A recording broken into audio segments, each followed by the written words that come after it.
Les chats sont une catastrophe pour la biodiversité, les chiens pour le climat. Coup dur quand on entend ces mots prononcés par un membre du GIEC, François Gémen, le 13 décembre 2023 sur LCI. Alors effectivement, les chats chassent les oiseaux et les petits mammifères et participent au déclin de la biodiversité de nos jardins. Puis l'empreinte carbone de l'alimentation de nos animaux de compagnie carnivores est considérable.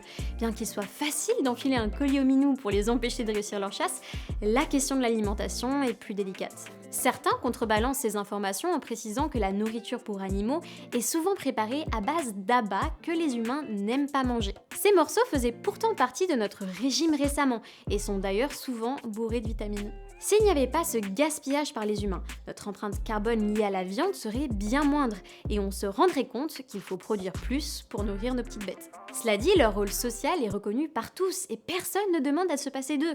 Certains conseillent de nourrir votre animal avec des croquettes à base de farine d'insectes. Il faut aussi penser à l'impact de la litière pour chat. Choisissez plutôt des produits avec label qui attestent de l'origine du produit et évitez l'achat de jouets en plastique.